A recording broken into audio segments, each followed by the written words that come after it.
Good evening, good afternoon, good morning, whatever the case may be in this bright, wonderful world of ours. It is the Aloha Hour. Isaac, I'm picking Nose goblin. Nose Goblins. It is the Aloha Hour. I am your humble host, Mike S. Miller. Just finished up playing some Black Ops 4. Still playing over here. Let me rock this here iPad. I know I should get this started before the show goes live, but I'm just bad at that, I guess. Gosh darn it! How do I get out of here? How do I close this? I don't know what I'm doing. What the heck? Oh, there we go. Is that right? No. Dang it. All right, let me try closing this out. YouTube. Whoops. Dang it. What the heck's going on here? I can't get it to launch. I don't want to hear any boomer comments either.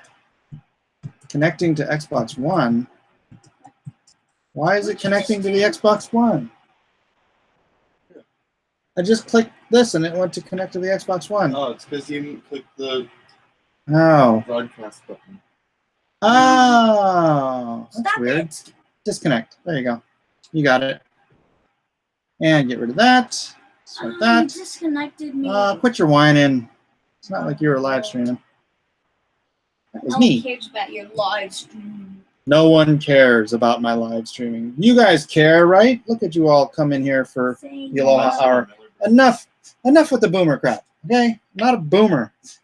Jeez. You guys are so disrespectful to your host. I am your host, Mr. Rock. Welcome to the Aloha Hour. Anyways, let's see. So, Black Ops 4, 2 thumbs up. That is fun. Did you guys see that last shot? That last shot was amazing. I do have to say so myself. If we were playing hardcore, or if that was like a Barrett, the 50 cal, that dude would have been dead. Is anything except what I was using, it would kill. Why is that cheesy, Django? How is that cheesy? That was such a sick shot. Come on. You guys all have to admit that was a sick shot. Black Ops 4 by Tim Lin. Half a boomer. What's your favorite type of cream cheese? Bagel Goose. Favorite type? For real? I like sour cream and onion. The cream cheese. I did not miss the last shot, dude. I got the hit marker. I so did not. Oh my gosh. Oh, my Ricardo Montalban. I watched it back. And your host, Mr. Rock. Welcome to Fantasy Island. Yeah, that doesn't sound like Ricardo Montalban at all. Top plan. Hey, boss. It's me, Tato. It's a rip-off of Sorry, didn't see it. All right, you have to go back, watch the last video I just uploaded. It's like in the last minute of the stream, there was this guy, he was halfway up a mountain, and with drop, I freaking took a single bullet, popped him, bing, hit marker. It was sweet. And then somebody else shot me from the other side, but So cool. I want to be like. I missed the last shot. I didn't see it. I believe you. Sounds more like Count on Sesame. Good evening. I am your host, the Count. Wah, wah. All right, we're up to 75 so far. Do you guys feel like doing a little? Then don't play it. I don't like this or any of that. Well, I know. What happened to all the rechargeable batteries? They can't be dead. You have to be able to recharge them. They're rechargeable batteries. What happened to the battery packs that came with the controllers? Yeah, what about those? The green ones. All the different rechargeable batteries, and you guys keep using new batteries. Why are you looking at me? Where were the green ones? Why are you guys looking at me? I'm not the one who's always my console. Tisk. You need to draw that last shot into Lone Star. Hey, that's not a bad idea. You guys want to see the picture I'm working on? Daddy, if you want. No. Why? What's this point? It's an adapter. So if I want to charge the other thing. Well, how did you guys have that wrapped? Oh, fortune! You had it wrapped in some weird way. It didn't work. Enough distractions. I'm trying to be the host of the Aloha Hour. I'm here all by my lonesome. Play Blacklist. Okay, so here, Lone Star Heart of the Hero, page 41. Part of the hero. I shouldn't show you the bottom part because that's kind of a spoiler, I think. Is it? Yeah, I guess it's a little bit of a spoiler. He So, runs into battle. but it's kind of his bow. Like, look at this. something you could probably figure out from an earlier. Daddy, I Page in never this- guessed what just happened. JoJo peed all over the bathroom. I lost two teeth at the same time. No way. Let me see your mouth. After getting kicked in the face. Holy cow. Yeah. Oh, that one's coming in at least. His teeth are going to be huge. Guys, look, I lost two Spoilers, he teeth lost two teeth at the same time. It's like Trucking along, almost done with the liner. Yes. Yes. I got all one. I'm just what I mean. Hey, can we stop with the constant noise in the background? There's a wheel spinner. So, It's gonna spin. would you guys be interested in doing... Hey, JoJo. Hey, JoJo. No, you cannot have that. In fact, it's bedtime for you. Go to bed. You guys want to do like... Hey, Ian, what's up? Hey, not much. How are you? Oh, wait. I've got this plugged in. I Yeah. didn't even realize I had... Oh, this thing's not... Where's the... Give me a second. Just like, Where is the... Why isn't this plugged in? Oh, no. My mic setup's off. What's up, brother? Not much. Gosh, have people even been able to hear me? Yeah, they can hear you, but I can hear myself when I speak. That was weird. Okay. Oh, wait, you can hear yourself now? Yeah, I can hear myself because it's coming through your speakers. Wait, now it's not. It's working now. Yeah, so it fixed itself somehow. Okay, cool. Okay, maybe when this is plugged in, you can hear the mic. Yeah, probably. Still- I mean, I can hear you speaking just fine. I think the audience can hear you as well. Right on, right on. How you doing, man? I'm good. I'm good. How are you? All right. Did you see what I was streaming earlier? No, I was out of it. So what were you streaming? Black Ops 4, dude. Oh, nice, nice. What do you think of the new mode? Dude, I Blackout. love it. I love it. It's so Yeah. fun. My favorite as well. It takes some time to get used to because, you know, well, you can drop in where everybody else is dropping in and get killed immediately. Or Yeah, but you don't want to do that. Yeah, you want to drop somewhere out, you know, away from everyone else. Yeah, yeah. And then do some collecting and some farming of stuff and resources. And then, Get And some then go- armor. yeah, I got to number 11 one time Oh, nice. and then number 13. My son got to number 3. I got to number 1. Yeah, it was my, I think, 4th game, and I got number 1. Oh, chicken what dinner. was I on? I was playing it on PlayStation 4 because I Ah. was playing it last week when I got it. But I have it on the PC. I have it pre-ordered, so I haven't played it on the PC yet. I'm just playing it on Xbox One. Ah, nice. Yeah. It's Yes. on all the platforms now, which is pretty sweet. Yeah, dude, I've been playing Call of Duty with the same crew since Call of Duty 3. Oh, nice. I don't have anyone to play with. Well, I mean, I guess I do. I could just ask people, but I've only been playing this myself. Oh, really? Yeah, that's the thing, Yeah. dude. When you've got a community, you've got a little a click, and that's why Xbox was always. I Yep. always liked it better because you had these cool little, you know, friend groups. You just meet online, and then you That's squad right. up, and it's fun. Yeah, like I'm trying to juggle between, you know, working on my channel, Hypebreak, and playing video games, and I don't have it down yet. So I find myself, there are times when I'm thinking, okay, I'm going to play some Tomb Raider, or I want to play some Black Ops, but maybe I want to stream. But if I stream for, an hour, no one's going to, that's going to disappoint people. So I don't stream at all, or don't do anything. I end up just looking at Twitter for like 3 hours. I know, right? But I streamed my first. How long were we streaming? Like 2 hours? Probably. Yeah, we were just streaming like 2 hours while we were playing our first games. Nice. Three of the boys were playing too, and I need to do that. I need to organize my time. How do you organize your time? I mean, you've been a busy person from what I've seen. You have your streams here. You work on your comic. What's your secret? What's this organized thing you speak of?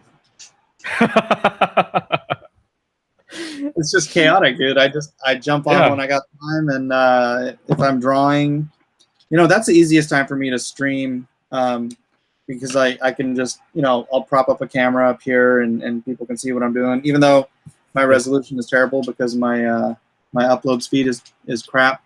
But supposedly Tuesday they're gonna come and fix it. Oh, sweet. Are they upgrading your connection? Yeah. I'm gonna get the highest speed AT&T allows, and I guess they're probably gonna have to bring in a newer modem because this one can't handle that kind of streaming.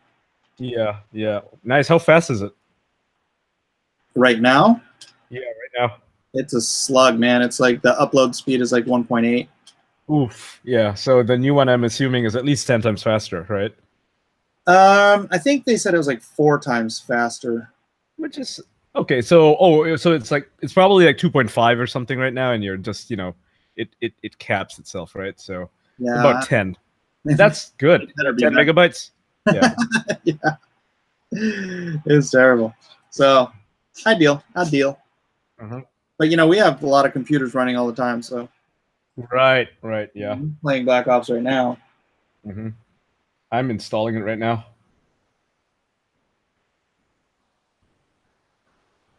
Man, So that was yeah.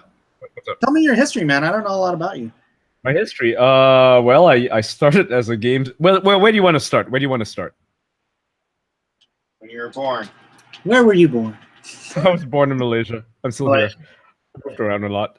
Yeah. But, when did you? Are you in America now? No, I'm not. I'm in Malaysia still. Oh, still? Oh, all right. Yeah. Around the world, baby. Around the world, yeah. I mean, I never thought that one day, I'd make my living on the internet.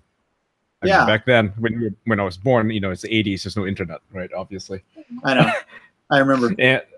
And growing up, I used to think I had internet when I, in the 90s. I used to think, wow, if only the speeds were faster, I could actually do something, because I couldn't really do anything. I couldn't really sell, market myself, because there was no PayPal back then, right? But now, you have internet banking, you've got PayPal, you've got all these things, and You got cryptocurrency coming up? yeah, that's right. Yep, cryptocurrency. I bought into the Bitcoin thing. I sold and I made a profit. Nice. Should have waited though. If I waited only 3 months, I would be stinking rich right now. Yeah, you can never know when the exact top of the market is. So. Yeah. But you got out, and it's. I think it's probably at the bottom right now. Bottom-ish. Yeah, it keeps going. It fluctuates around there, which is unfortunate. Yeah, a couple days ago, man, it hit a bottom. Oh, really? I didn't check. Wow. I used to check every day. Yeah, I used to too. Wow, it really did hit the bottom a few days ago. Jeez. 6.1. I bought in at about 4 or 5, and I sold it at about 5 something. It's unfortunate. If I waited just a few months, it would have been at 18. What the heck just happened? Yeah, a buddy of mine bought in. He bought his first $1,000 worth at $34. Oh wow! He's a billionaire now, I assume. No.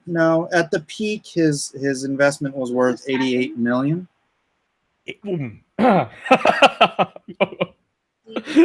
I just choked. On my own saliva. Damn. Yeah, but I mean, this is the kind of guy that he builds and sells tech companies. So for him, that was like gambling, Yeah. So he's like, it's just my investments. Dang. I couldn't do it. You know, like the reason I sold so quickly was because I was nervous. Hey guys, can you be quiet, please? Yes. Or get out. You can get out Your too. game time's over. How do I do it, you say? Yeah. Yeah. But yeah, I'm still in. I bought around July last year for the first time. Mm-hmm. And then Good time to buy. That was at 3,000 or something. 2,000. no. I bought some Bitcoin, but I ended up selling it. Oh, I bought it in June. I sold it in July at a loss because I'm an idiot. Oh, wow. Ooh, yeah. Even if you sold it now, you would have made a profit. Yeah, Because you would have made at least double your money. Yeah. I know. I'm aware. It's It went painful though, right? I mean, you watch it every day when you buy it. Even if you buy a small amount, even if you only spend, I don't know, $5,000-$10,000, you look at Yeah. it every day. You're like, I don't want to lose that $10,000. Yeah, and these last few months, I kept buying. I bought as it went up. I bought as it went down, because I believe in the technology Yeah. long term. I mean, everybody in the tech space is like cryptocurrency is the future. You know, It is the future. Yeah, it's just right now it's growing pains. yeah, it is. And so, I bought, I lost. Well, yeah, I'm probably right now in the red, but Mhm. I'm It's okay. gonna go back up. I'm, Yeah, yeah, it's gonna go back. it's a long-term thing, so it is what it is. I could talk cryptocurrency for a while. I mean, I could too. You know, I've written for cryptocurrency websites. Oh, really? So, Okay. yeah. Dollar Vigilante. Yeah. Do you track any of the YouTubers? No, I don't watch YouTubers. No. I mostly just read CoinDesk. Okay. So you could do your own cryptocurrency channel. I could, but that would require actually, spending some money and buying into it. Otherwise, you're going to be a fraud. It's a whole nother thing you'd have to spend all your time doing. Exactly. And I'm pretty busy with video games and pretty happy with the video game thing. So that's Yeah. growing. Yeah. So tell me how you got into the gaming, YouTubing, and all that stuff. Oh, okay. So yeah, a good place to start there. Around 20 years ago, around 2000 something, I decided to start a website. It was short-lived, but it was moderately successful. I was getting a lot of views, just viral content. I would jump on the news as it broke, write it, and get the story up, and it took off. The site took off, and I made a bunch of mistakes. First of all, I signed up with this one guy who now runs one of the biggest gaming channels on YouTube. But at the time, he only had a website, and he hired me to basically run it as an EIC. So I did that for a few years. Not very well paid, got some benefits like, free games or whatever, but not much. I should have probably made my own site, to be honest. That was a mistake. Big mistake. So I did that for a few years, and then he launched his YouTube channel. I helped out with it. Again, another mistake. I could have made the stuff on my own. So I got out of video games. That stuff burned me out. And during this time, when I started getting burned out by where I was working, I started getting into Twitter, like social politics, cultural commentary, that sort of thing. Basically, it's easy if you're a game journalist to get into social commentary because many of the other game journalists, they are, I would say, activists, leftist activists. Yeah. And that's not a hyperbolic thing. You see it every day on Kotaku, Polygon, Vice. All they do is write about politics in video games. So I was in this crowd. I was part of their circle. And then Gamergate happened. Mm-hmm. And I was a very loud voice in Gamergate. Well, I was anti-Gamergate. I was actually part of Zoe Quinn's crew. So, Yeah. For the uninitiated, why don't you do a real quick Gamergate recap on Gamergate? Yeah. So I'll talk about what the media calls Gamergate. Gamergate, according to the media, is a movement for harassment against female games journalists and game developers in the industry. This is not true at all. It started basically as kind of like Comicsgate. So there are many flashpoints to Comicsgate, right? You have Frank Cho drawing comics, offending people, offending far left people, right? People who get offended over everything. Tumblr, you have that happening. You have Tumblrinas infiltrating the comic book industry, putting politics into a lot of existing works. And it's one thing to say, hey, I'm going to make a new comic and that it's going to have a social agenda in it. And that's fine. You know, if you have your own comic, you know, do whatever you want. But then obviously with Comicsgate, they try to push this stuff into stuff like Iron Man and Thor and so on. So that's how Comicsgate started. Same thing happened in video games. But in video games, it was mostly in games journalism. In game journalists, they're all far left type people, so they were promoting progressive agendas in their writing. They would review a game, a very good game, you know, a game that's like a 10 out of 10, and give it a low score because they didn't like its politics, or they wanted it to be political in a certain way. Say, for example, Tomb Raider, they would complain about how that game had colonialist tropes, and so they deduct points from it. Yeah. Okay. Right. So that was a thing they were doing back then. And so how Gamergate started, it all led up to that, right? The Gamergate was the major flashpoint where a post went up. It was called the Zoe Post. It was basically a diary, like a blog of a disgruntled boyfriend complaining about how his girlfriend had basically cheated on him with a whole bunch of guys. And she emotionally manipulated him, abused him, and so on, even physically abused him. That was like a hashtag Me Too incident before Me Too was a thing. But because feminists are such loud voices in the games industry and on social media, it didn't really get any traction outside of the gamers. Gamers were talking about it. It was a very interesting topic. And the reason why they were talking about it was because his girlfriend, or his ex-girlfriend, was Zoe Quinn. A very well-known game developer. Now, she hasn't really developed any well-known games, but she's well-known because she's basically friends with all the game journalists. So if she were to make a new project, they would promote the hell out of it. They were always talking about her. She's this indie game developer type person. It would be as if I think the equivalent in Comicsgate would be someone like Renfamous, right? Imagine if Renfamous got harassed one day, or somebody wrote an article about her, about how she was this, you know, nasty person, and that went viral. And assuming Gamergate wasn't a thing yet, wasn't a hashtag, I think people would start talking about it. And, you know, because she's friends with all the industry insiders, they would, you know, be constantly talking about it as well. And then they would classify everyone who is talking about it in a, you know, a general sense as misogynist harassers. So that's what happened with Gamergate. People just wanted to have a discussion about this game developer. And another reason why they wanted to talk about her was because one of the people that she was, I guess, having a relationship with was a game journalist, a very well-known one at Kotaku. So there were people started to think, why is it that this person is writing such glowing words about her? You know, it's obvious they have a relationship, and none of this was disclosed. And so a lot of this stuff came to light. More stuff came to light, some chat logs, some something called Game Journal Pros. It was a mailing list of game journalists basically colluding with each other the same way that in Comicsgate you have the insiders on Facebook, right? Retailers. Exactly. And Yeah. retailers, yeah. All of them, you know, colluding to push a certain agenda. So people were up in arms over this. They finally, you know, the mask was, you know, taken off. People could see the game industry for what it was, or rather the game journalist industry. So at the time, I was with the game journalists. Obviously, I was their friend. You know, I knew these people. They were friends, personal friends. So I defended them on their side, right? But after a while, after about a year, and I was deep into the whole social scene, I decided that the people on my side, the progressives, they were going overboard with this. Not only were they demonizing gamers, just general people who wanted to have a discussion, conversation, as misogynists, harassers, bigots, racists, whatever name you want to call them.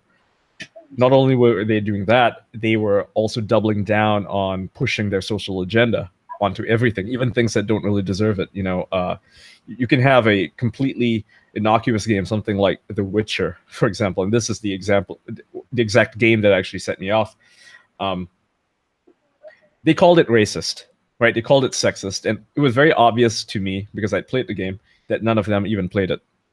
So I needed to say something. I needed to speak out.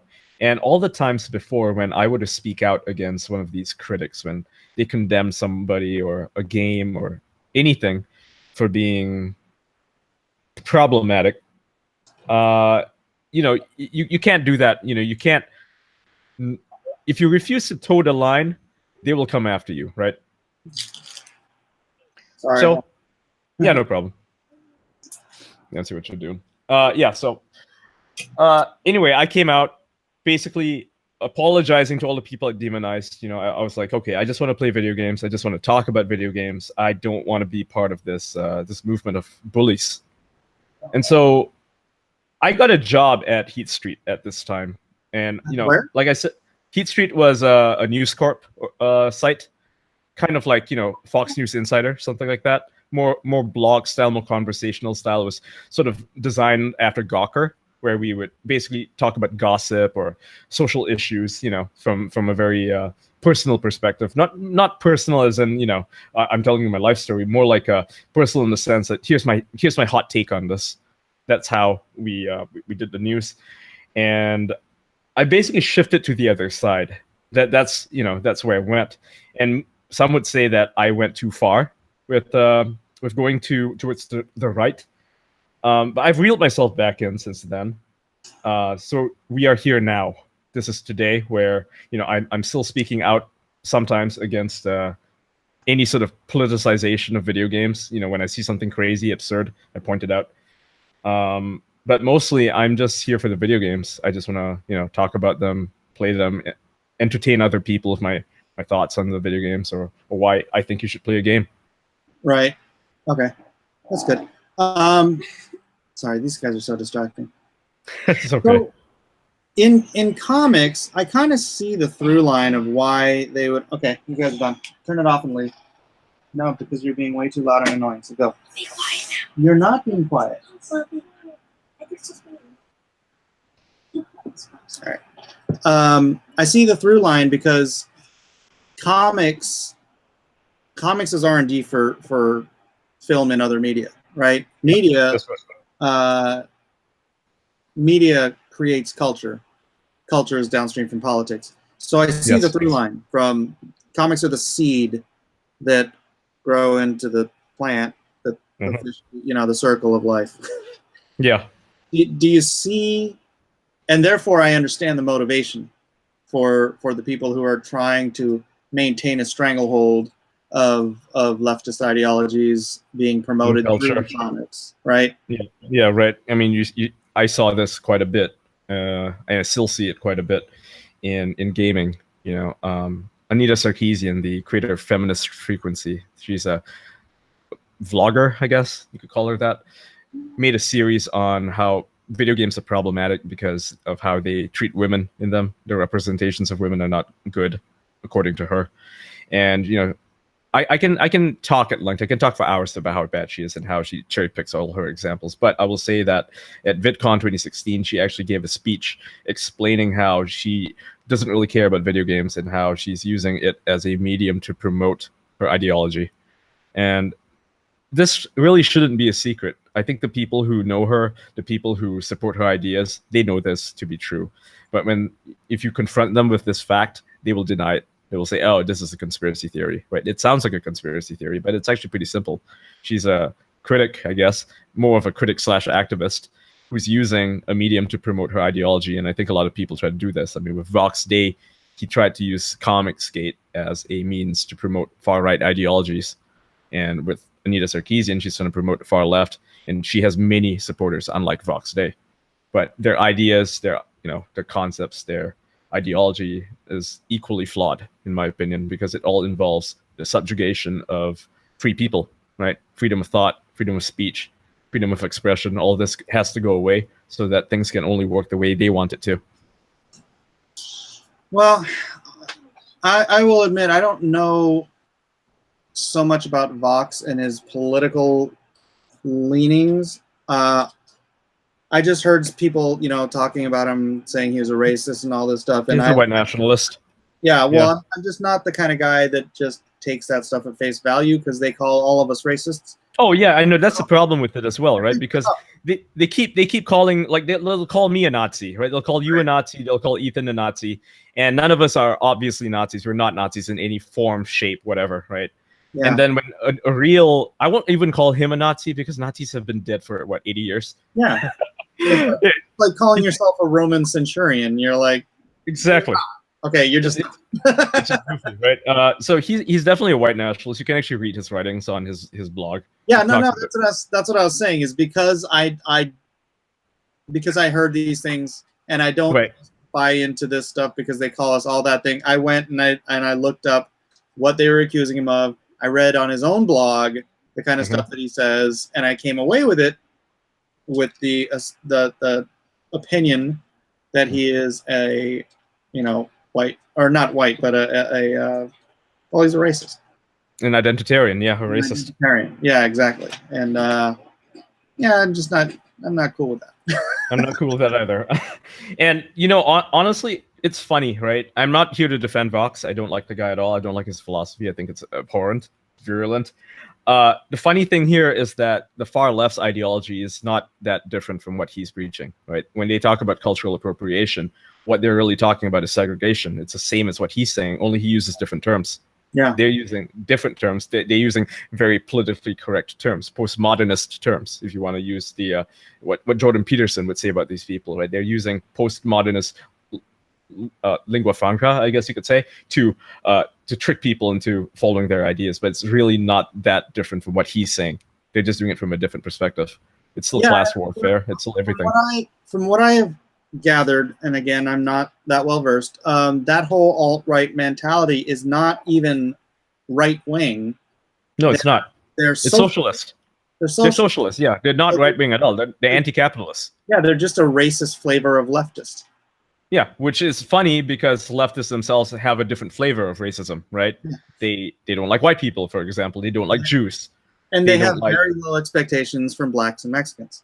Exactly. They call them black and brown bodies. That is language that they actually use in their own blogs, in their own articles. When you read it on whatever website they post on, they talk about black and brown bodies in the army, right? You're basically there to just throw yourself onto the pyre and burn so that the rest of them can benefit.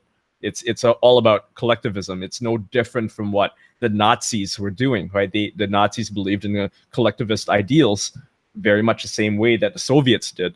You know, no one steps back, everyone steps forward, right? Otherwise you get shot. Same thing. Yeah. It always cracks me up when people try to say that that the Nazi party was right wing. I'm like, yeah, it's not. We were the right wing in World War II. It was Americans are the right wing. Americans, the French resistance, the Dutch. Yep. If you go back on my channel a few weeks, I did this spoof video where I said that I saw the new DNC platform, right? And so I read through this 20-something point platform, and literally it read like something Bernie Sanders could have written, right? Yeah. And it was the Nazi political platform. I had just massaged a little tiny bit. Oh yeah. There was actually a prank in, I think, I forget which website did it. It was one of those college Republican websites. They went to these different colleges and they started reciting Mein Kampf in English, parts of it. And, you know, pretending to be leftists, right? They're pretending to be Antifa type people, reciting all that stuff. And they got a huge group of people and they asked them, do you agree with what I'm saying? And they're like, yeah, you know, and you know, they tricked them into thinking it was something Bernie Sanders had said.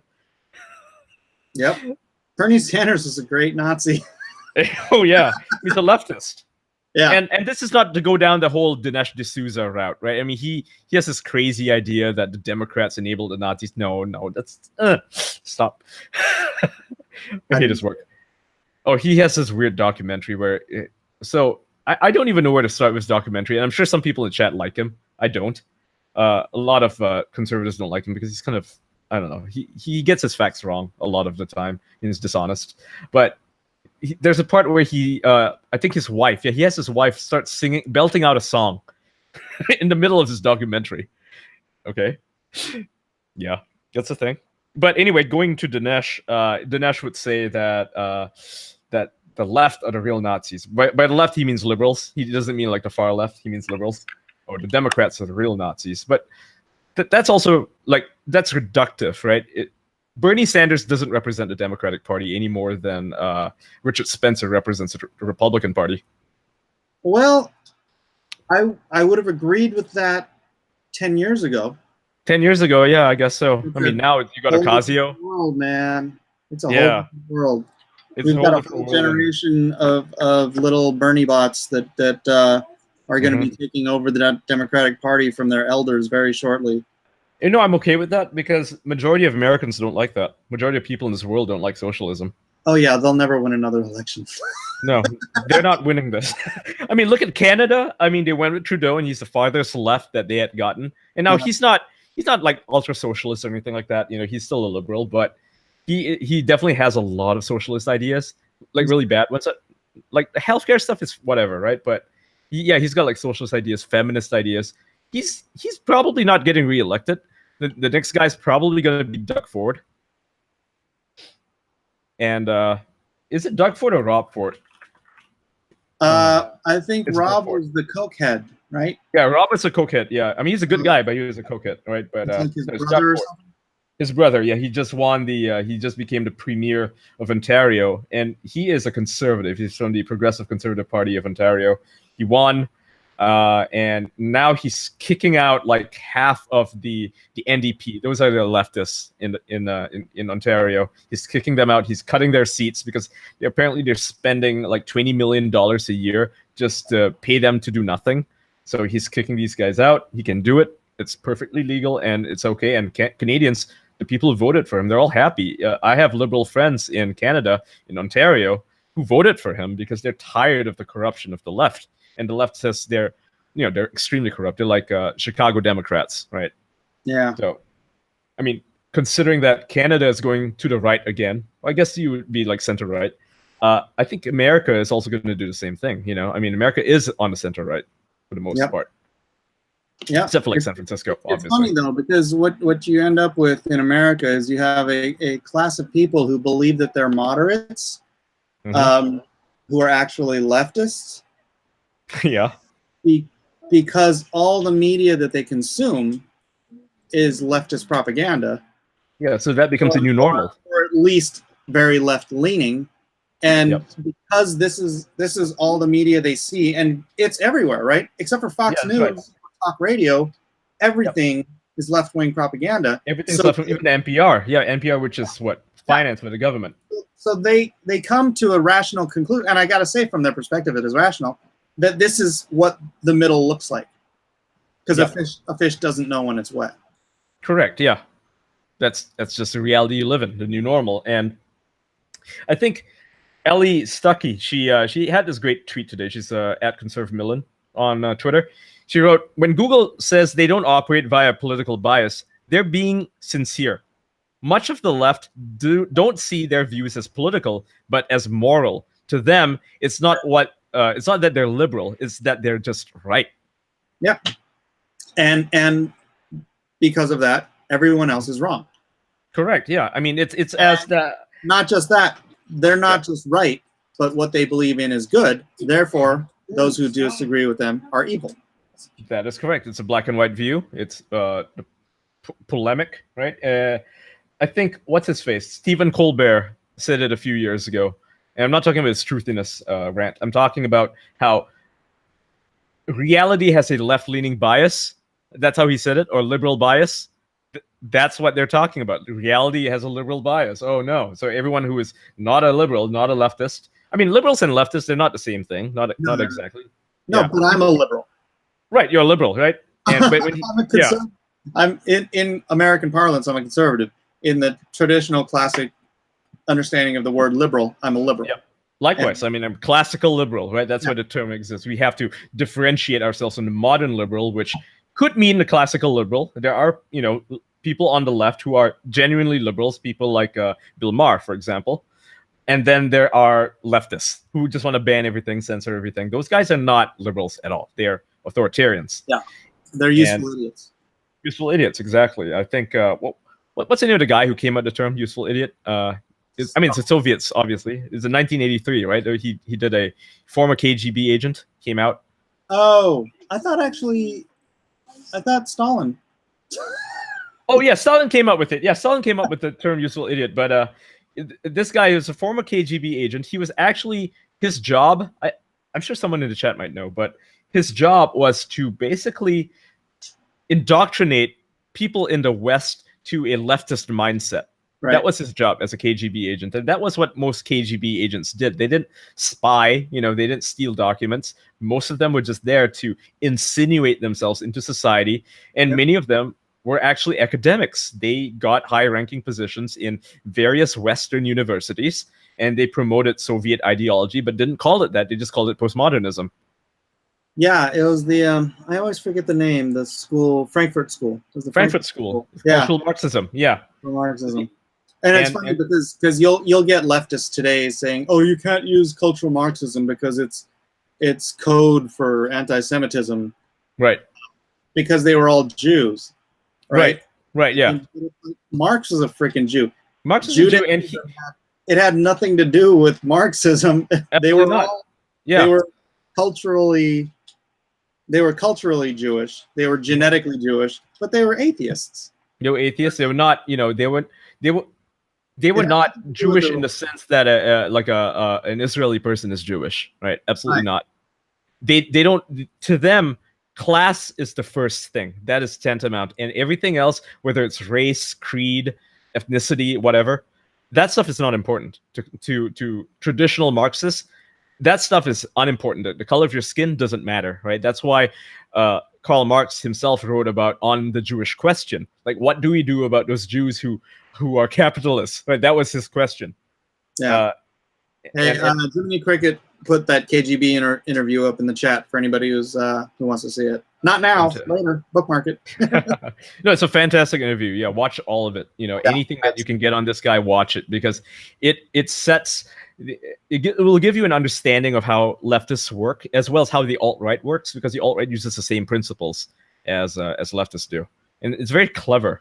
Many alt-righters, you may not know this about them, like Richard Spencer, they were actually schooled in this sort of education. That's why they're so effective at using it as a weapon. Instead of weaponizing it for the far left, they weaponized it for their movement, right? Much like I read a lot of postmodernist books, so I know how these people work as well. Yeah, yeah. It's a fun way to think, and know your enemy. Yeah, I mean, Baudrillard, he talked about simulation and simulacra, and how we exist in a world where everything is simulation, nothing is really real, nothing that you see. I'm not talking about like physical stuff. I'm talking about metaphysical stuff, right? Society, morals, everything is relative to what the prevailing narrative is. That's how society works. So when you watch the news, there's a prevailing narrative, and that it becomes reality, even though it's not. It's just a simulacrum of reality. And now when you're on the outside of it, you are in the desert of the real, right? That's the whole gist of the book, where if you're on the outside of it, you get these glimpses of what is actually real. Like us having this conversation, we're in the desert of the real right now. We are talking about what is actually real and what is not.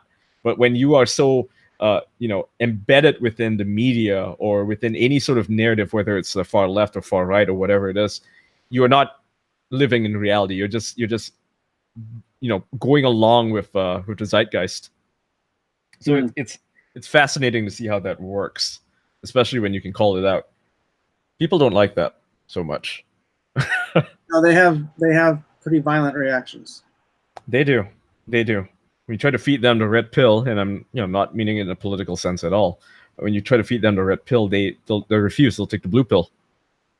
Yeah, I mean, you have to hand it to them. They did a phenomenal job of taking over academia and media, and then demonizing those who stood up to show the world what they were doing. Yes. McCarthy was turned into the greatest villain of his age. Even though he was right. He was 100% right. Yeah, this is what he was talking about, and the way that they make it seem was as if he had this gigantic blacklist of millions of professors and Hollywood directors and actors. Wasn't actually that big. It was very small. It's a tiny list of key agents or conspirators who were pushing this narrative, and he was right. All of them were. KGB lists show that these people were working for the KGB. Yeah. The question is, how do we get it back? That's difficult. I mean, how do you counter a narrative, or how do you destroy it? The problem right now is the biggest voices, even the ones that are counter to it, are crazy. They're just as crazy. They're just offering something else. QAnon, for example. That is a narrative. That's not real. But that's a reality that some people are living in because it's convenient. It explains everything. It's a grand unified theory of the world as it is. But reality isn't so simple. Reality is complicated. It's messy. Yeah, and who was it said a lie can run around the world before the truth has its shoes on? Yeah, that's right. I don't know who said it, but it's true. Yeah. And that's what they do, man. That's exactly what they do. Every day. It's so difficult to counter a narrative, especially when it's posted on, say, the New York Times. Today, for example, they went after Nikki Haley. Now, if people don't know what happened, well, there was this article about how she had sold drapes, I think, or bought drapes with State Department money, $50,000 for drapes. You think, okay, that's terrible. Why would Nikki Haley spend this much money? Well, as it turns out, she wasn't the one who bought it. She wasn't the one who initiated the transaction. That was actually under Obama's administration. They're the ones who are spending money frivolously. But the way that the New York Times wrote it put the blame on her because they made it seem as though she was aware of that, that transaction and that she was okay with it. She just didn't know about it. I mean, why would one of the most important people in America, if not the world, care about budgeting for household merchandise, right? Why would she care about this? It's not even her purview. So random. Very random. So they attacked her in this huge article. The writer was doubling down, going on about how she is, abusing the government's money, taxpayer dollars, and all this stuff. So much outrage. It's all just a rope-a-dope.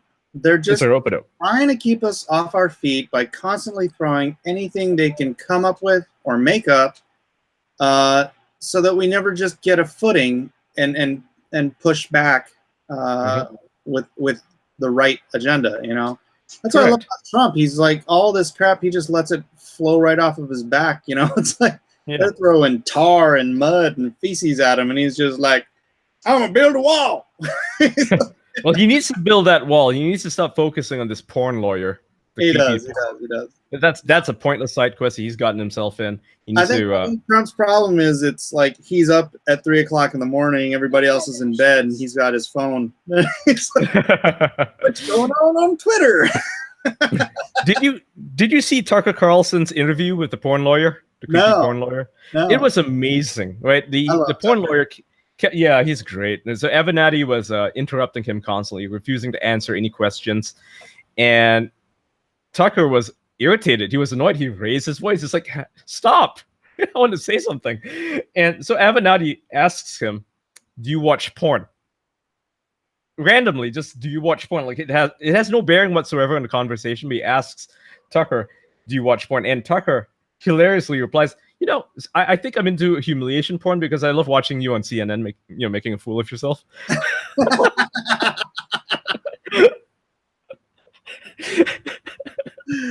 Oh, I hope he runs for president one day. I hope so too. He is such a funny guy, and he's on the rise. His stars just continuing to rise, and I see that people are afraid of him now.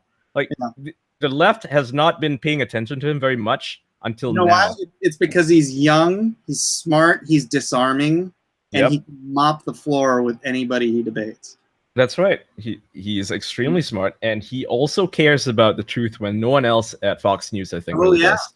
Yeah. He'll go after stories that the rest of the entire, like he went after the trying to find out the truth about the Las Vegas shooter. That's correct. The rest of Fox is like, Exactly. He's also going after Google. He's the only one there talking about Google. I know the truth about the Las Vegas shooting. Oh, do you? Yeah, because I know a guy who went to the same high school, and so he's in the alumni group. Yep. Of the high school, and everyone in the high school alumni group knew that that guy was Antifa. Really? Yeah. The guy's Antifa. Yeah, but they wiped it clean. They wiped all of his social media clean as soon as it happened. Deleted everything. Yeah, no one got to archive it. They had to, because can you imagine if that got out? And They should have got out. It would have started. It would have started a civil war. I guess so. Would have been to ignite a civil war. But that's frustrating, right? I mean, it's frustrating because you see Trump supporters get labeled as mass shooters all the time, even though they're not, right? When a mass shooting happens, people try to tie it into Trump, and the media just runs with it, and everyone seems to be okay with that somehow. But somehow, when a leftist does it, oh, let's just hide everything. Let's not talk about it. Well, I mean, I understand because the copycats would have, they all would have ran to their parents' freaking gun cabinets and grabbed their stuff. It would have given them this hope that, yes, we're starting it now. It's a call, right? I mean, that's why he assuming all of this is true, because I try to remain a bit skeptical, obviously. Assuming all of this is true, let's just play here. It makes sense why he would target country music, right? Oh, yeah. All of them are Trump supporters. Yep. Most of them, maybe 95%. Yep. So no, I understand the frustration of not letting that information out, but I also understand the greater good that it served. Yeah, they don't want copycats. I understand that. Oh my gosh, we have enough nuts in this place. Can you? It's still frustrating, though. It's very frustrating because right now the narrative is that conservatives are crazy killers. But they're almost always Democrats. Mass shooters are almost always Democrats. Yeah. That never makes an inch of difference to the left. No, it doesn't. Yeah. They don't own them. They never take ownership of the insanity on their side. Right. I mean, you had the guy shoot the congressional. Well, the guy was a Bernie supporter. Yep. Openly Bernie supporter. The one in Portland, the one who went nuts on a train and stabbed a couple of people. That dude was a Bernie supporter. He hated Hillary, but he was a Bernie supporter. So he's like pro-Antifa, basically. Yeah, it seems like there's always, it's either they're insane leftists, they're on some sort of psychotropic drug, or had just stopped taking their prescriptions. They were SSRIs. Or they're Muslims.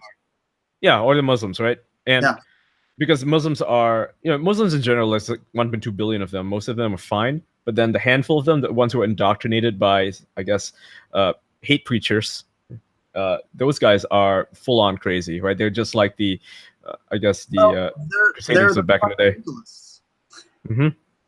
They're the fundamentalists. There's the fundamentalists. I've had this conversation with a former Muslim guy, and I've always asked, whenever I get into a debate with a Muslim, I ask him this question, because from my research and from hearing from former Muslims and whatnot, there are three, you can, aside from Sunni, Shia, all that stuff, you can break the world of Islam into three categories.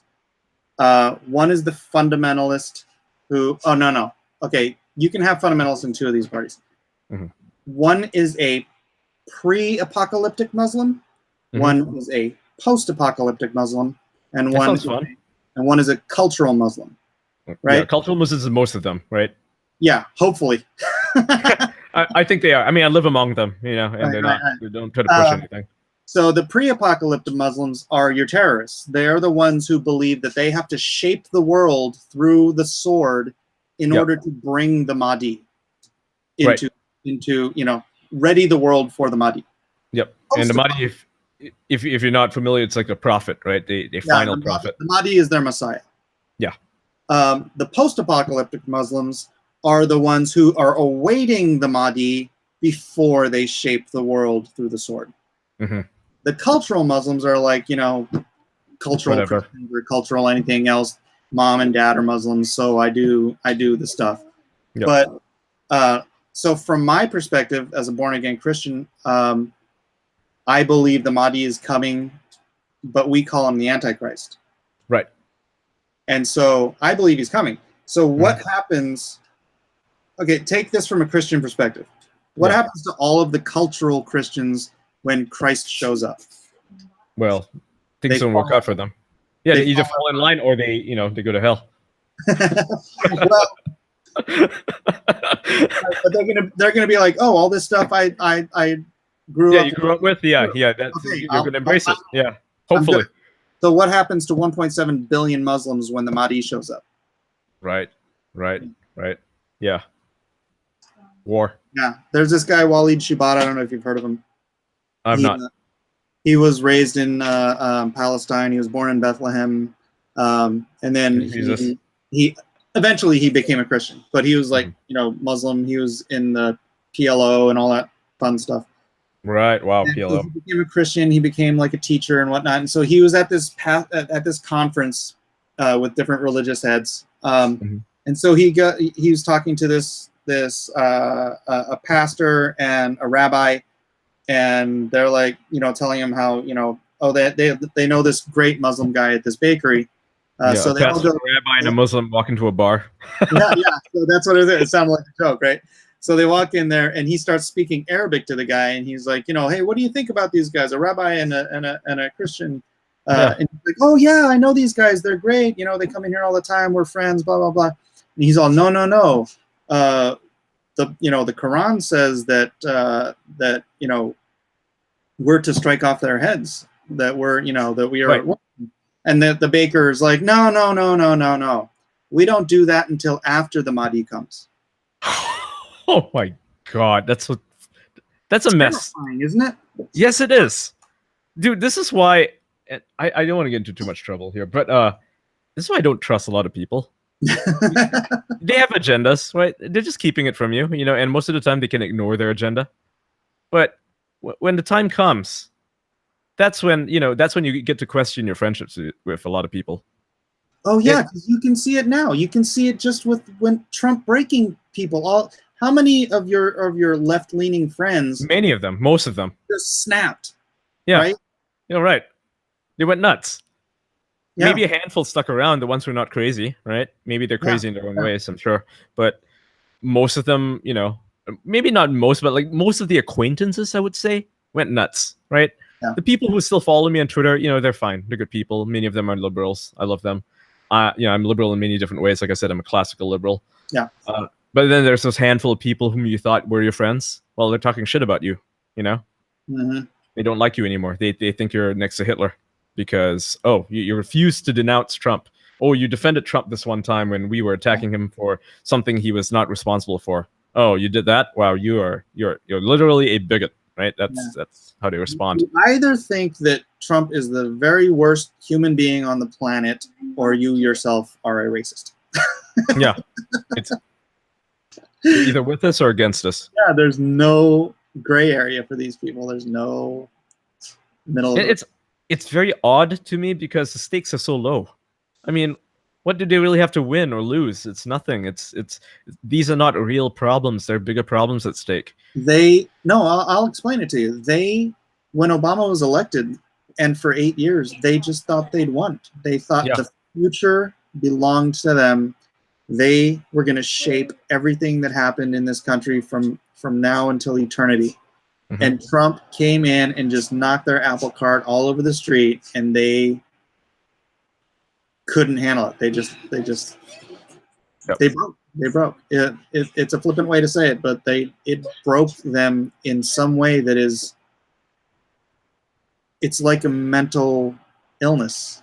It is it's Trump derangement syndrome. It's actually been classified by some psychologists as a real thing. They're calling it something else. I think it's Trump anxiety disorder. TAD. I'm not kidding. I'm not kidding. No, I believe it. I absolutely believe it.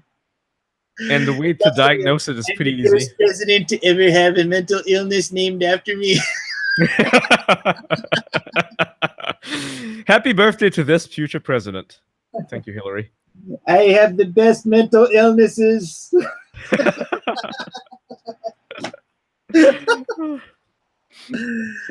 You know what? Before we get off, I think I need to share this because this is called DC Streaming Win or Fail. I just wanted to slip through this really quick.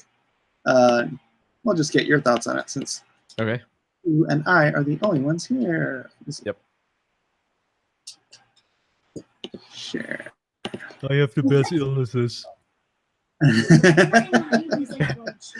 All right, so DC DC Comics streaming service launches tomorrow. I didn't even know this was a thing. yeah. So DC, I mean, I think that's why they were doing that. That horrible show. The show that we destroyed in one day. You know, they had $15 million budgeted for that show. Only 15. That's not a lot. Yeah, but they only did one episode. Oh no! Oh no! 15 on one episode. Oh no! That's too much. That's a Game of Thrones cost. Ugh. I think they were planning on doing more than one episode, but something must have happened that. Yeah, everybody shat on it. Yeah. All right, let's see. Tomorrow is apparently Batman Day. Uh-oh. Sorry. Okay. Yep. Tomorrow is apparently Batman Day. That mostly means promotions from the folks at DC Entertainment and the long-awaited launch of the company's DC Universe streaming service. If nothing else, the site is an interesting mix of multimedia content in a world of video-only sites, including original series, older content, and digital comics. Users who signed up in advance will get early access to the site today, while everyone else is going to have to wait until tomorrow to sample the service for $8 a month. $8 is like Netflix price. Yeah. Blah, blah, blah, blah, blah. It's available on all these things. So Titans. Yep. Titans going straight to video, straight to on demand. Straight to on demand. And, you know, normally that would be fine if it was a Netflix series, you know, like Daredevil or something. Right. But But I don't here, think that's what it was designed for. no. So this is what they only have one show, right? Titans? No, I think it's a series. What do you mean a series? I mean, it's to my understanding they're only making one show. I mean, I don't mean one episode. I mean like a whole series of Yeah. one thing, Just right? one. Yeah. But they're also going to be putting up the Young Justice Outsiders, Doom Patrol, Swamp Thing, Harley Quinn, Stargirl. Oh, that's on the docket. Oh, so it's not even there yet. No, they just. So have, why would I, let's say, you know, I'm a DC Comics fan or something, right? Why would I want to pay, you know, $8 a month for just one show? Why would I do that? I mean, I could watch it in what, 10 hours and then I'd be done. Why would I do that? Well, they're going to be having all their other old shows, Wonder Woman, you know, the cartoons. I Basically guess. all the, you know, the Superman movies, just all the old DC content, I guess, is going to be there. No, there's on demand. honestly not a lot of it. Yeah, it's true. It's bare bones. I mean, even I'd say Marvel has more stuff than they do. Yeah, but what I think the thing they'd have the most of is like Super Friends. Yeah. So you can go pay $8 a month or $75 a year to watch Super Friends over and over and over again. Yeah. I mean, I can imagine, like, even for DC Comics fans, I can't imagine you'd want to watch everything. And besides, if you are like a true fan, you'll probably already own the box sets for the Batman animated series, the Superman animated series, you know, all the one-offs that they did, like Killing Joke. You'd already have that. Why would you want to buy into this? I mean, to me, like, the biggest way to sell this would be the TV shows and Netflix, obviously, and, you know, Amazon Prime. They're fantastic, right? There's dozens, hundreds of different shows that you can watch. Yeah, but you're not going to go on Amazon. You're not going to sign up on Amazon Prime just for one show. And Well, I did. They I actually did. Yeah. Which one? Jack Ryan. Jack Ryan. Oh, Yeah. really? Yeah, really. It's a really good show. Yeah, if you like Tom Clancy, it's solid. It's conservative. I mean, FYI. I signed up for it for Mr. Robot, but knowing that I'd also get like Man in the High Castle and That's a good show. Both good anime shows. stuff, and I mean they have a lot more anime on their. Yeah, and Netflix anime is terrible. I want to say there's like a handful of good shows on there, like One Punch Man, and that's it, really. Yeah, and Naruto Shippuden was on Amazon. Right. Yeah. Everything's on Amazon, and that's why I like my Amazon Prime subscription. After after I watched Jack Ryan, I started watching Men in High Castle. I'm done with that now. I'm waiting for the new seasons coming out next month. And is it good? Yeah. Good. Yeah, I've been waiting for that. October 5th. Yeah. Have you watched Mr. Robot? I watched a few episodes. I'm definitely gonna watch that. That's gonna be my next show. That show's great. Yeah. Yeah. I'm almost done with Black Sails on Netflix, right? Yeah, it's the last season. Man, I haven't had time to watch TV in the last it's good.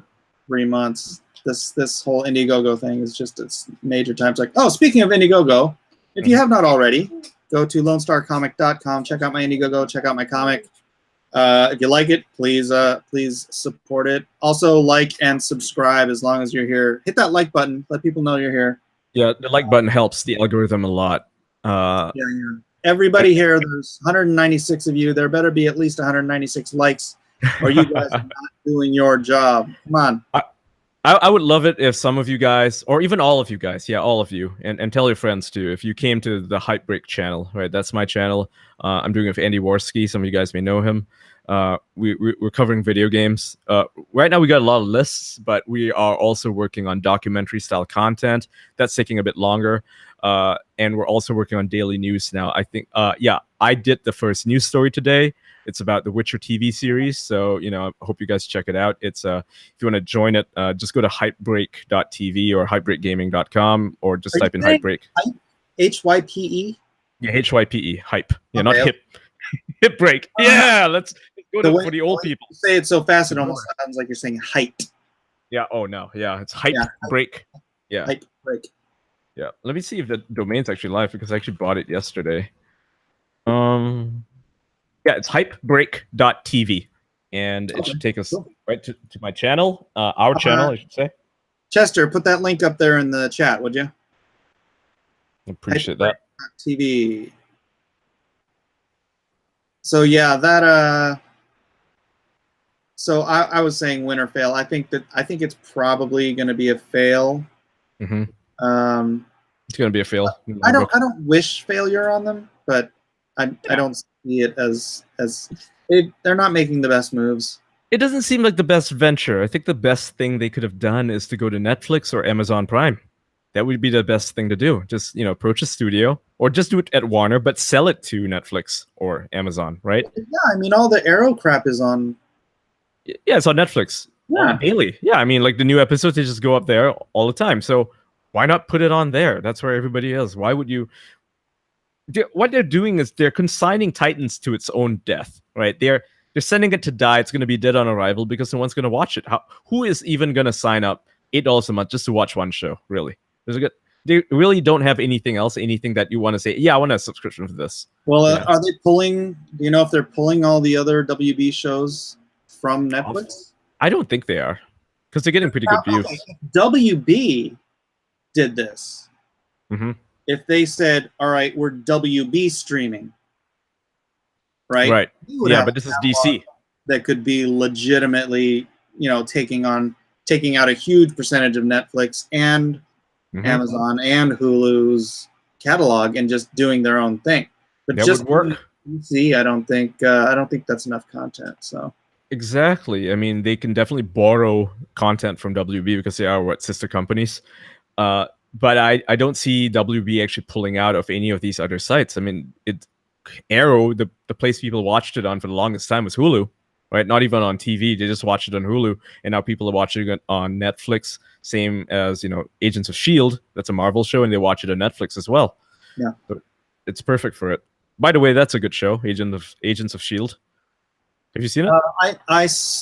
The last season I watched was the one where spoilers.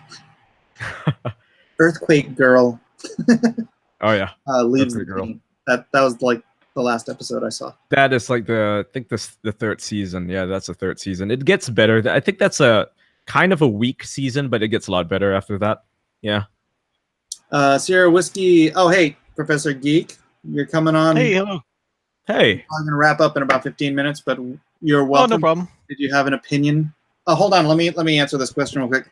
Lone Star update. I am on page 41. I got a few more panels to ink on this one, and then moving right along. Oh, I had a sort of a idea. I was thinking about in my next Indiegogo doing 2 books instead of just offering Lone Star, offering Lone Star and Nuclear Family. So, you know, obviously nobody has to buy both, but you can buy both, and there's discounts for buying multiple books anyway, so as bundles and whatnot. Interesting marketing strategy. That's what chocolate companies use. Yeah. But I mean, the practicality of this is, A, I wouldn't have to run 2 stinking campaigns. Yep, just one campaign. They won't let you do a campaign until you fulfill your previous campaign. Right. So concurrent. Wait, you can't run 2 concurrent campaigns. You have to do it at the same time. So this is, yeah, the best way to do it. And beyond that, it gives you a lot of creative juices, right? You get to alternate from one to the other. And, you know, when you're on, you know, when you got a pace going of one, you're just going to keep plowing at it. But then you decide one weekend, okay, I'm going to work on this other one. And, you know. Yeah, and Beowulf points out something very important. 2 books, 1 shipping fee. Sold. Good point. And then someone else asked, what about 6 Gun Samurai? Yeah, I mean, maybe I'll do 3. I don't. Why not? Yeah. I like the idea of that. I'm Right? buying to it. Right. Yeah. So 6 Gun Samurai, tell us about that. I mean, it sounds intriguing to me. It sounds like a Akira Kurosawa meets what's the guy's name? Yeah. Basically, yeah. So 6 Gun Samurai is about a boy named Sam who he's living with his single mother in the Old West, late 1800s. They're in a traveling road show, and she's a sharpshooter. So she trains him up as a sharpshooter and becomes part of the act. Mm-hmm. And as a father figure, there is a Ronin samurai who has left Japan in shame, and who's basically living there, you know, sweeping up after the animals as a penance. And he ends up becoming a father figure to Sam and teaching him the way of Bushido. Nice.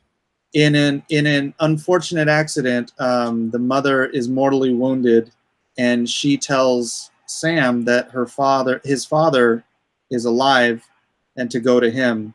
Mm-hmm. And so the story is the journey to find his father. Yeah. You shared some of that on an earlier stream with Edwin. You showed some of the. I did. I shared the whole first. It was really great. Yeah. It's already done. It just needs to be printed as a graphic novel. Yeah. Good stuff. That is awesome. I want it. Well, then it might be 3 books. I might have to do 3 books. Do it. I'm gonna say, what about that sword? And I'm gonna be like, I can't do 4 books. Yeah, 3's fine. 3's the limit. Yeah, and 4 is a bad number anyway. You know, in Asia, unlucky means death. Yeah. It's a good 3. Lord 3's Aspen for $5. I would subscribe for Titans if it looked like the classic team books I grew up with. It looks way too edgy for Titans to me at the moment. Yeah, DC's turning the entire DC universe into Gotham darkness because of the success of the Batman movies. This is not even Gotham darkness. This is like 2000s Linkin Park edgy. Yeah. Well, that's the thing. I mean, you know, you worked on Injustice, Mike, and the fun of Injustice was that it was an alternate universe. It was some different kind of take. Well, now they're just making that the go-to. They're just making that the primary that's the main one. view. You know, basically, it's ridiculous.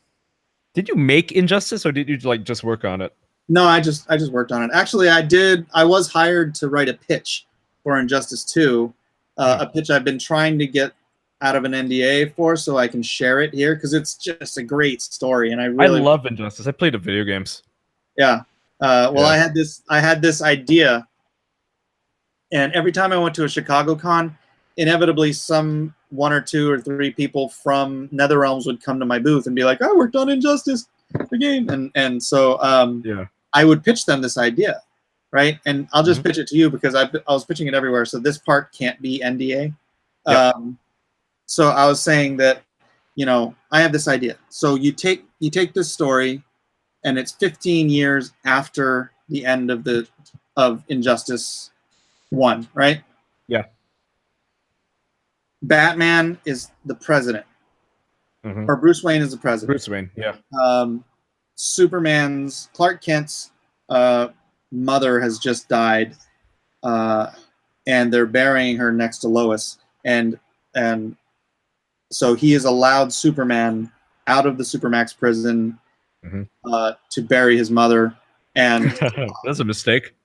Well, no, because you know it's 15 years. So he's rehabilitated, right? Yeah. He believes he's been rehabilitated and all that stuff. So he's there. They're just two men in suits, you know, at a funeral, and they're talking about mortality and, you know, how. And then Clark looks over at Lois's grave, and then he's like, you know, she's not here.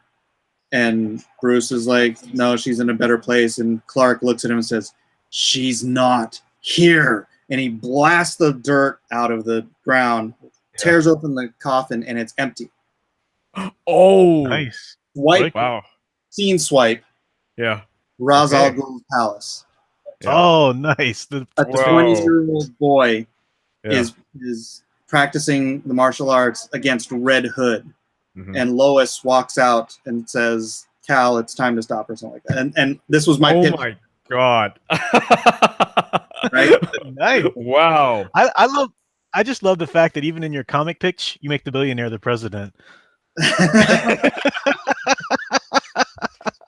He's gonna be the best president ever. So, It's gonna make Gotham great again. So I was pitching that left and right. And it was funny because like every underling, every animator, every artist that I'd talked to, they were like, "Oh my gosh, I've got chills! I love it!" And then I finally got to one of the writers. One of the writers came by, and I pitched it to him, and he's like, "We don't take outside pitches." Oh. Classic writer. But like a week later, Chris. I forget his name. He's like second in command over there. Chris something. Huh? Fairmont? No. I can't. I have it in my emails. But he calls me up and he's like, "Hey, I'm like the producer over here over at NetherRealms." He's like, one of my animators told me your pitch. He's like, "We want you to write a pitch for Injustice 2. Yeah, and awesome. I'm like, "Well, I talked to your writer, and they say you don't take outside pitches." He's like, "Yeah, but they haven't come up with any good ideas."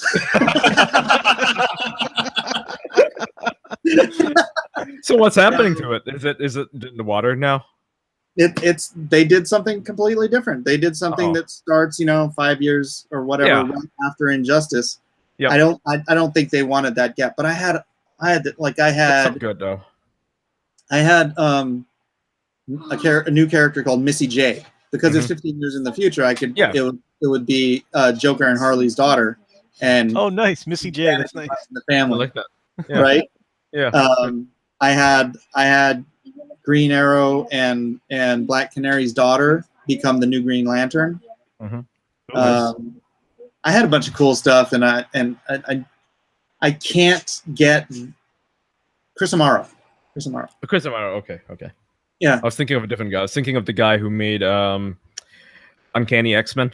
Chris Claremont. Oh yeah, Claremont. Yeah.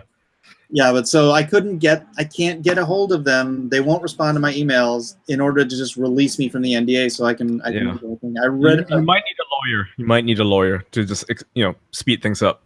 Yeah. A legal letter, when they see it, the blood turns cold for a brief moment, and then they're like, "Oh, okay. All right, let's do this." Jim Bobo for $2. Shut up and take my money. $2 is a good idea. I would take the money. So the thing you were talking about the scene at the funeral, right? And you were talking about Batman, and that just got me to thinking, because of what Professor said about you made a billionaire president. What if? And here's the story idea. You know, this is free, by the way. Anyone can use it. What if Trump was a superhero, and so and that his weekends that he spends golfing on Mar-a-Lago, he's not actually golfing. He's actually doing some superhero stuff. Trump is a superhero in Trump's Titans, a book by Keenspot. Crazy. I'd love to really. That's To Trump's really- Titan Space Force. That's funny they did that too. But he's. Yeah. And then there was Richard C. Meyer there, and then Yep. me and Ethan and Cecil in the background. So Mhm. It would That's really cool. tick people off if he was out like helping all the less fortunate in the inner cities, and all of the people that the liberal charities go for and stuff. Save all the people in the inner cities from themselves. But how cool would that be? To make that like an actual, like TV series or a comic or something, right? Where Yeah. billionaire president is actually, it could even be like maybe a real life thing. Okay, Elon Musk. What if he has a superhero identity somewhere? Yeah. I mean, all these billionaires in the world, and none of them have become Batman. It's really sad. I know. And what if there is a Batman? Just he's just good enough to not ever get seen on camera. I mean, if he's Elon Musk, he's got to find some way to wipe himself off of the feeds. So the only people talking about him are the ones that he saves, and maybe they don't want to out him, right? Truly is just an urban legend. Yeah, just an urban legend. A guy saves me in the middle of nowhere. I was about to get mugged or something, and some guy just saved me, and no one knows who he is. He was in a mask. He looks like a thug or something. Anything, right? You could just make a thing like Watchmen, like that. But before they become, crazy powerful. Before them, the before story. Professor Geek, was there anything you wanted to say about the whole DC thing? I know I kind of cut you off earlier. Oh no, you didn't cut me off. No, I was just popping in to say hi, and I didn't know when you guys were going to wrap up. But yeah, no, I basically concur with a lot of the things you were saying. I think that this with everybody offering their own streaming service now, there's just not, the market's just not going to be able to sustain everybody pulling their own content and only offering it. You can't afford a Netflix, an Amazon, a Disney, a WB, DC or whatever. You can't afford all those subscriptions. So, the ones that have the most are going to eventually win out. But I think eventually it'll all settle back into something like a Netflix scenario where you'll have some people, or a Hulu or something like that, where there'll be some shared rights and, fewer services that people can actually afford. But yeah, I don't see DC maintaining. They don't have the best original ideas. They've got all the great classics. I put in the chat, you didn't see it, but when you said, what, are you just going to pay that much for Super Friends? I put, there is no price too great to pay for Super Friends. Love my Super Friends. but yeah, no. So that's right. Meanwhile, at the Hall of Justice. Yeah, if I had to put my prognostication hat on, I think if there is a fracturing, it may cause like the Netflix and the Hulus to either create better deals for the individual companies to lure them back, or who knows, some of these companies might form their own image. It's like what if Warner Brothers and Universal and 20th Century Fox got together and said, "Hey, we'll do this together. We'll own the market." That's disgusting. I don't want to support that. Screw those guys. I know. I'd rather support someone like Netflix. As much, as virtue signally as they are, their shows are still better. Their original shows are fantastic. I love their stuff. They are, yeah. They're doing a lot of great stuff. Some of Altered it's Carbon. Some of it is crap. Yeah, like 3%. No, Altered Carbon. It's interesting. Altered Carbon. It's weird to me because it's like done well. Yeah. But I am disinterested. I think, yeah, I mean, I had that problem when I was watching the show, and I think I know what it is. It's the actors. They were not well cast. No charisma. Yeah. No charisma. Yeah, it's like the Hispanic actress. She can't act. She really cannot act to save her life. Yeah, the main dude. He's wooden. Yeah, he looks good. Right? He looks the part. He's not a good actor. Cut out. Yeah, I'd rather someone like Ryan Gosling play that role. Ryan Gosling would be perfect for it because he can actually act.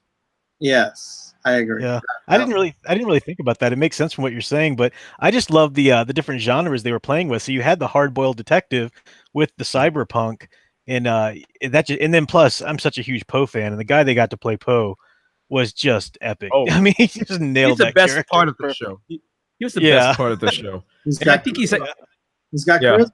See, that He's was got the charisma. problem I had with JLA or Justice League. Going into it, I freaking knew. I was like, the only two actors in this cast that have any charisma are Gal Gadot and Jason Momoa.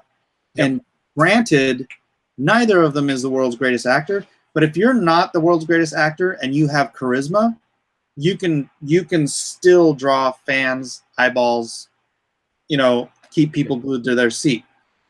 But Yeah. even if you're a talented actor, if you have no charisma, it's like that was the thing about Altered Carbon, and that's the thing about the entire rest of the cast of Justice League. I had no interest in coming back. I feel like a lot of them were phoning it in JLA.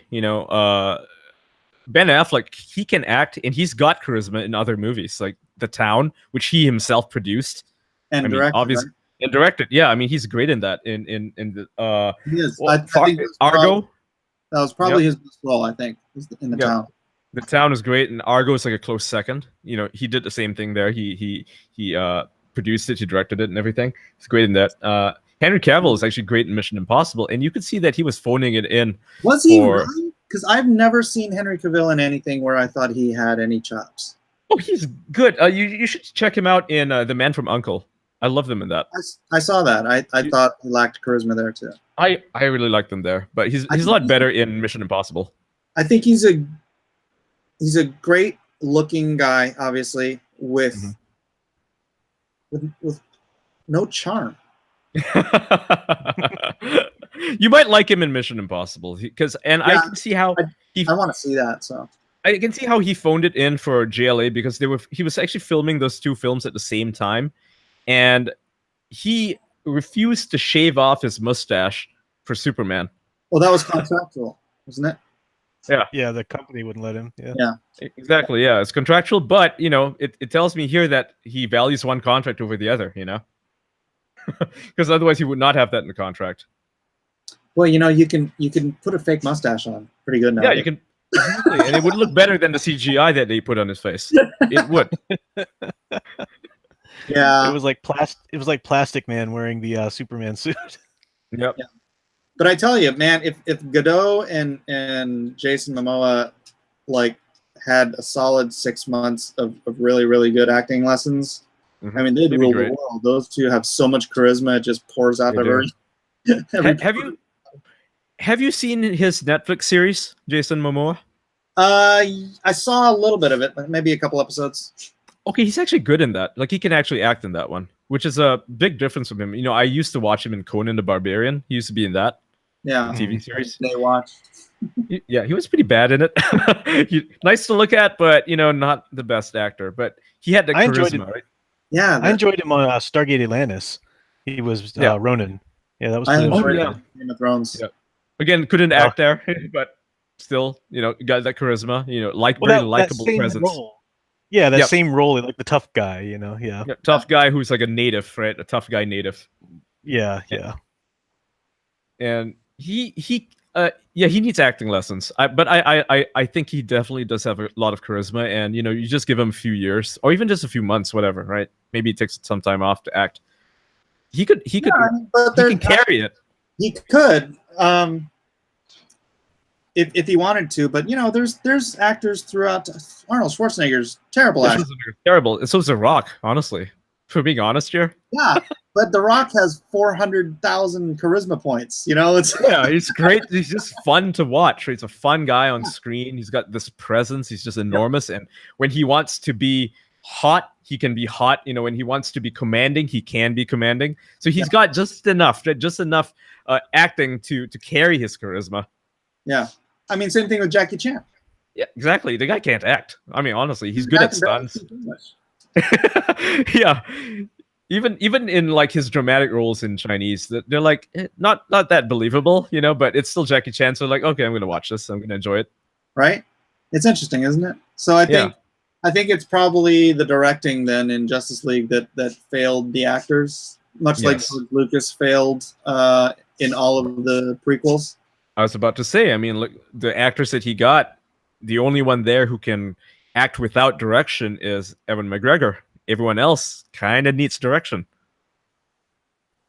And Ewan McGregor still turned in the worst performance of his career. Yeah, even though he's the best part, right? He's the best part about the prequels. Yeah. Django Manco for $2 says Scott Eastwood as the Flash. Maybe. I had to read it like that. That's how it was written. Yeah. If you want to see him in a great performance, watch him in Fargo season 3. He plays two characters, twin brothers. Right. Yeah, and they're completely different from each other. One of them is like a con man, a sleazebag. You know, he's like Better Call Saul, and the other guy is like a by the books lawyer. So it's fantastic. I want to see him and Clint Eastwood play a movie where they play the same character in two parts of their lives. That'd be awesome. Oh, nice. Yeah. Clint better do it before he, kicks the bucket. Yeah. No. Did you know that that Clint Eastwood got the rights to the novel for Unforgiven to make a movie out of it when he was doing the spaghetti westerns with Sergio Leone? I Really? had no Wow. idea. Wow. Yeah, he got it, and because he wanted to play the role, but he did not want to play it in makeup, so he held on to it until he was old enough to play it. Oh, cool. Wow. So rad. That's my favorite freaking Clint Eastwood movie. That's really good. I like that movie. Yeah. That's the one where that's the one where his friend gets murdered, right? His black friend. Yeah. Morgan Freeman, and then he goes on a revenge quest. Killed that man in cold blood. That was a beautiful movie. You just killed an unarmed man. Well, he should have armed himself. He's gonna decorate his bar with my friend. Love a good western. Damn good movie. Yeah. I watched that 2 years ago. It's good. I gotta wrap this up, guys. So I just will talk all night. Ian, give your info so everybody can catch on to you. Right. Well, some of you know me probably. Check out my YouTube channel, hypebreak.tv. It's not just mine, it's also Andy's. And I would appreciate the subscription, watch some of it. Tell me what you think. I respond to pretty much every comment. I read all of them, definitely 100%. So if you like video games, you're a fan of video games, or anything video game related, whether it's a TV show based on video games, we talk about it. Hypebreak.tv. Right on. That's hype with a P. Yeah, with a P. Sounds yeah, like you too fast. Hype. Hype break. Yeah. Yeah. Michael. Yeah, I'm Professor Geek on YouTube, at Michael Kreitzer on Twitter, and that's pretty much where I am. And of course, you know me, Mike Miller, Blacklist Universe. Please subscribe, hit that like button, hit that like button, hit that like button. Not 3 times. Well, 3 times it worked too, but 3 times. Yeah. And LoneStarComic.com. Please also, you never know when YouTube is going to someday just decide they don't like me anymore and take away my channel like they have done to other people recently. So please go into my description and join my mailing list. I do not abuse it, but if there's some time when you come here and I'm not here, I'm going to have to find a way to let you know where I'm going to land. So please do that. And aloha, everybody. Lone Star Squadron, you're dismissed.